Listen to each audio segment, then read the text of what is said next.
Engineering graduates के लिए बहुत सारी अपॉर्चुनिटी इस बार देखने को मिल रही हैं। रेलवे रिक्रूटमेंट बोर्ड में वैकेंसीज का भंडार आने के बाद जो लोग अभी बीटेक कर रहे हैं, बीटेक फाइनल ईयर में या प्री फाइनल ईयर में, वो लोग जो है मायूस हो रहे थे कि हमारे लिए अपॉर्चुनिटीज कहाँ हैं सर।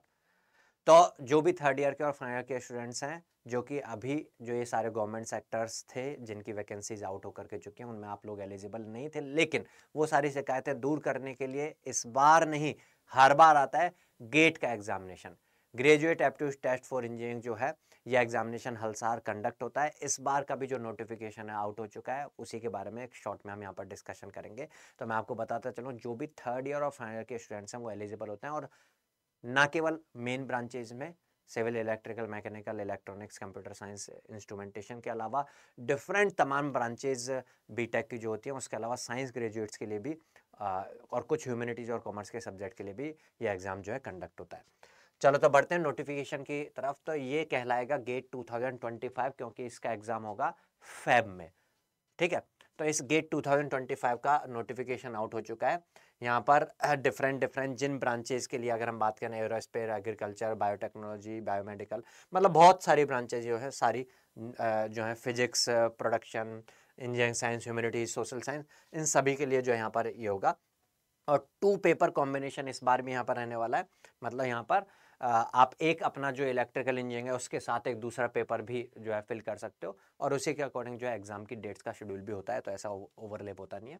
तो यहाँ पर एक बात मैं वापस से बताता चलूँ, जो है 3 ईयर्स के लिए जो है ये गेट स्कोर कार्ड वैलिड होता है। और एलिजिबिलिटी जो होती है, candidates who is currently studying in third और higher year of any under graduate degree और has already completed any government approve degree program. मतलब आप पास आउट हैं तो भी, और आप फाइनल ईयर में या प्री फाइनल ईयर में तब भी। और उसके अलावा इसमें कोई एज लिमिट क्राइटेरिया नहीं होता है, कितनी भी एज हो सकती है, आप अपियर हो सकते हैं, और कितनी भी टाइम पे अटेम्प्ट कर सकते हैं। यहाँ पर अटेम्प्ट लिमिट भी कुछ नहीं होती है। अगर हम बात करते हैं यहाँ पर आगे इंपॉर्टेंट डेट्स के बारे में, तो ओपनिंग डेट ऑफ रजिस्ट्रेशन जो है 24 अगस्त से इसका फॉर्म फिलिंग स्टार्ट होने वाला है, और 26 अगस्त इसकी लास्ट डेट रहने वाली है। हाउएवर उसमें कुछ एक्सटेंडेड पीरियड मिलेगा, तो अक्टूबर 7 तक एक्सटेंडेड रहेगा, लेकिन आप याद रखें कि लेट तक नहीं करना है। हो सकता है 25-26 को थोड़ा सा यहाँ पर साइट जो है थोड़ी डाउन हो जाती है, बहुत ज़्यादा भीड़ लगी होती है, तो उस केस में आपको एक्सटेंडेड पीरियड में फिल करना पड़ेगा, और वहाँ फीस भी जो है ज़्यादा लगती है। एप्लीकेशन फ़ी की अगर हम बात करते हैं, तो यहाँ पर फीमेल कैंडिडेट के लिए 900 है, फीमेल कैंडिडेट और SC ST कैंडिडेट्स के लिए। अदर कैंडिडेट्स के लिए यहाँ पर 1800 है, और एक्सटेंडेड पीरियड में वही फीमेल और SC ST candidates and PWD candidates के लिए 1400 है, और एक्सटेंडेड पीरियड में नॉर्मल अदर कैंडिडेट्स के लिए जो है यहाँ पर 2300 यहाँ पर जो है रहने वाली है। Candidates opting for 2 papers would have to pay twice the above mention fee. अगर जो लोग 2 पेपर्स में फॉर्म फिल कर रहे होंगे तो उनको डबल फीस जो है यहाँ पर पे करनी होगी। उसके अलावा डेट ऑफ एग्जामिनेशन यहाँ पर इंपॉर्टेंटली बात करना जरूरी है। फेब के फर्स्ट में, means first weekend, first and second को यहाँ पर होने वाला है, और उसके बाद एक वीकेंड का छोड़ करके 15th एंड 16th को यहाँ पर होने वाला है। पहली बार ये देखने को मिला है। इससे पहले गेट के एग्जाम की हिस्ट्री में जो है फर्स्ट वीकेंड में जो है पेपर नहीं होता था, सेकेंड वीकेंड में जो है पेपर रहता था, सेकेंड और थर्ड में रहता था।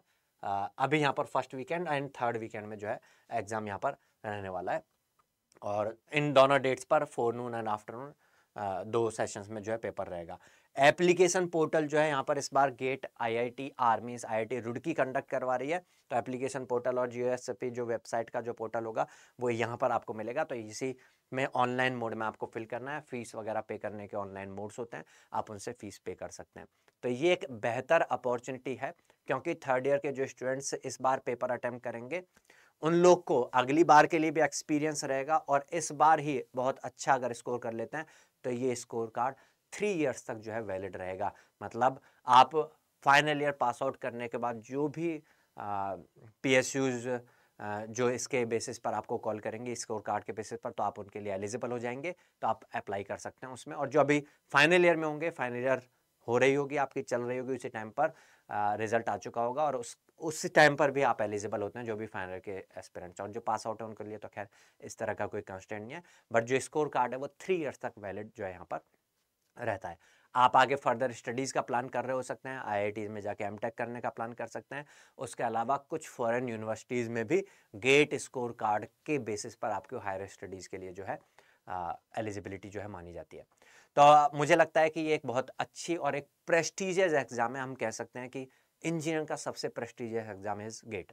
तो आप लोग इसकी तैयारी में अभी से जुट जाएँ, क्योंकि समय अभी भी है पर्याप्त मात्रा में। आप इस समय को अच्छे से यूटिलाइज़ करेंगे तो ये आपको गेट का स्कोर दिलाने में भी फ़ायदेमंद साबित होगा और उसके साथ-साथ आपकी जो कॉलेज की स्टडीज़ जो चल रही हैं, उसमें भी फ़ायदेमंद साबित होगा। चलो, तो इन्हीं विशेष के साथ मैं इस सेशन को एंड अप करता हूँ। आपके कोई भी किसी भी तरह की कोई क्वेश्चन, कोई क्वेरीज़ रह गई हो तो आप कमेंट सेक्शन में कमेंट कर सकते हैं। मिलते हैं नेक्स्ट सेशन में, तब तक के लिए गुड बाय, बाय-बाय।